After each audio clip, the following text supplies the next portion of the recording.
Back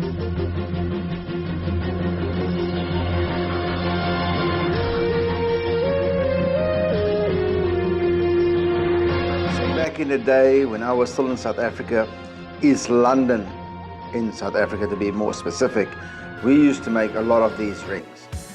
I used to call them spaceship rings, or actually the boss in those days called them the spaceship ring, because he was really into the alien invasion side of things, or conspiracy theories. So it's basically what it is a solitaire ring, meaning it's a single stone ring.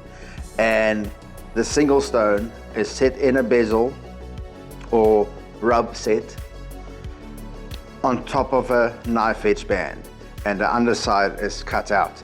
So a lot of the stone is exposed, only the girdle is covered, but it's still safe and secure. So hence, if you look at it from the side, it looked like a spaceship has landed on top of your ring. So to get that process started, I'm going to prep some metal, and I'll meet you back here shortly. Now, I'll be honest, originally I wasn't planning on showing you the rolling process because, let's face it, it's freaking boring. But there is a bit of a trick to rolling this band out, thicker, thinner, without all the mess and fuss and filing. So I was thinking I might show you how to do that. So you start out as you'd normally do, just rolling it square. Now that we've rolled it roughly down to 4mm square, I think it's a good time to chop a section. We'll use this longer bit for the band and the shorter bit for the bezel. We'll just cut 2/3 of the way in. There's something stuck in there, let's cut on this side. And you can't see shit all. Let's cut it there. You see? Maybe. Hope so.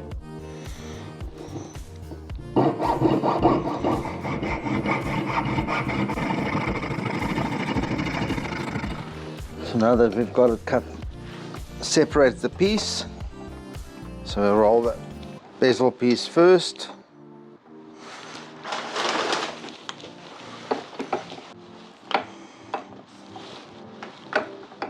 I've got it currently down to about 1 mil. I want it to go down to 0.7, even 0.6 millimeters, because we don't want a fat bezel on the stone. 0.8. 1 more roll should do it. 0.77, let's give it a smidge more.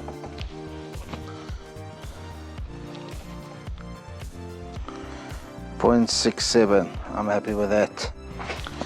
Now I've left the bezel, I've annealed it, and I left it to cool down, so we'll do the square one, and I'll tag you back in when we get to the important part. Now I've rolled it down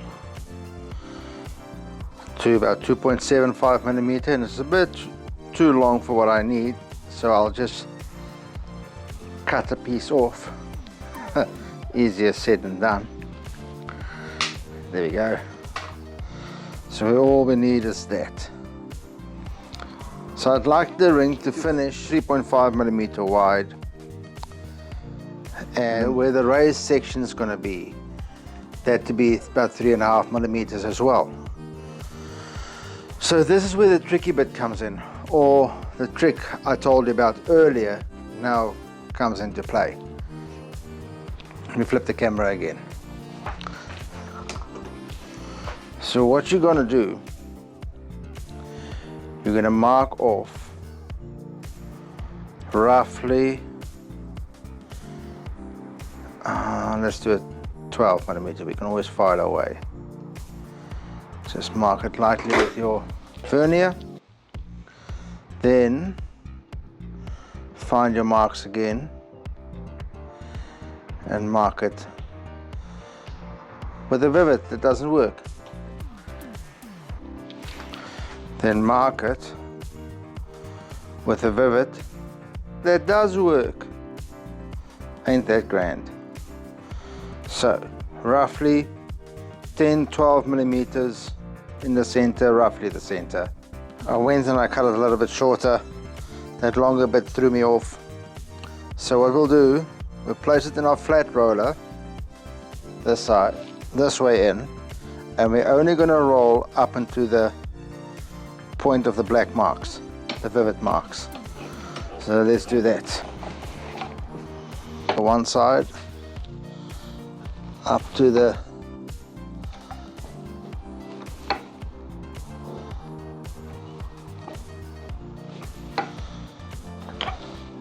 mark, turn it around, do the same on the other side.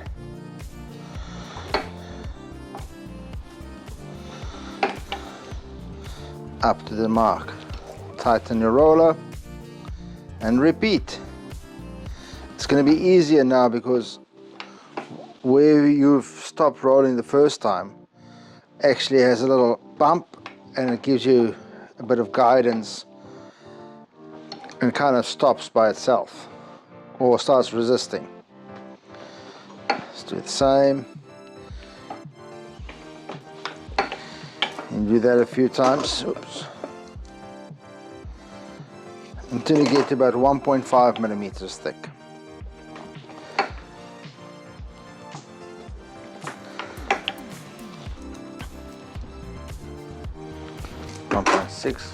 One more go.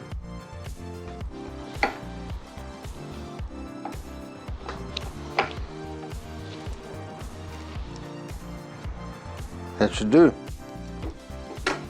Okay, so now we've got it rolled down to the thickness of the band we want.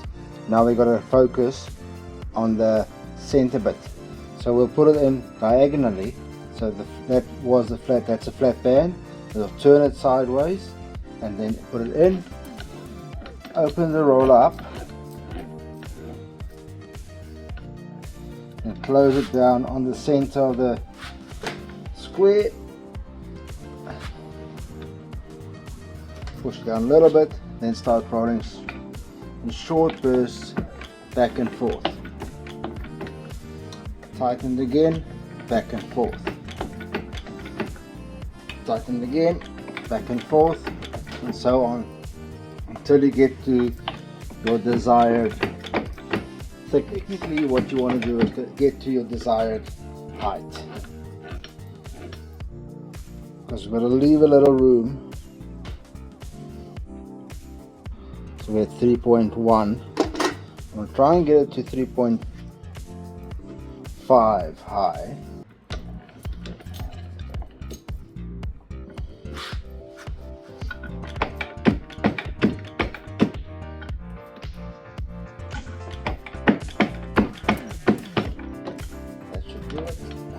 Gone a little bit longer than I'd like, but we can file that. 3.44, I think that'll do. So we are now back at the bench, and I've annealed it, letting the acid for a bit. What I might do, just to keep from getting confused down the line, seeing that we have the marks on the ring, we'll just mark out the center.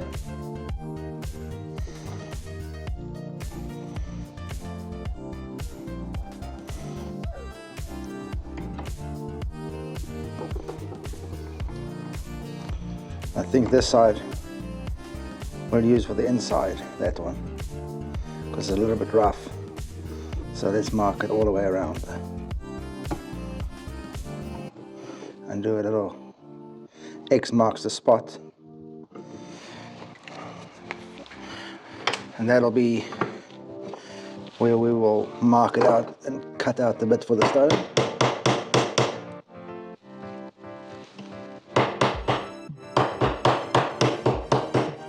Let's get it kind of straight. So all we need to do now is bend it round. So I'm going to make this ring a size O. I'll just bend it nice and evenly.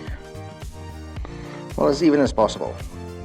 We'll still knock it perfectly around once it's soldered. Once we've soldered the base of the ring. So in this case, I'll allow it to just go past one another. I'm not usually a big fan of that, but in this case I'll make an exception.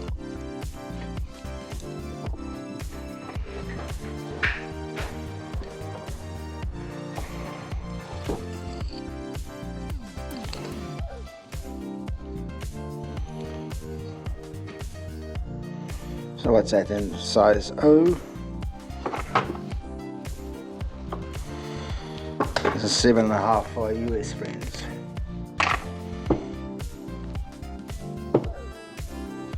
So we'll cut it there.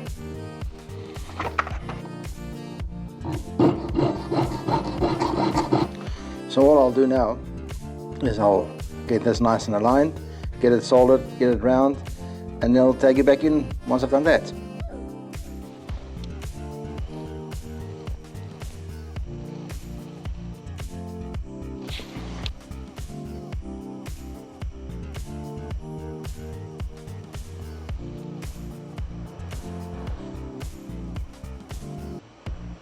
Now I think that's where I'm going to end this video, because it's getting a bit long. So what I'll do, like this part 1, and the next one I'll make part 2, or part A and part B, whichever you prefer. So sorry for the abrupt end, but I'm busy working on the how to make jewelry in a microwave video while I'm editing this one, and this is getting a bit long. So I'm rambling on again. So look out for part 2, it'll be up in the next few days. So I'll put a link in the description, down below, up here, everywhere you need to find it. So look out for that.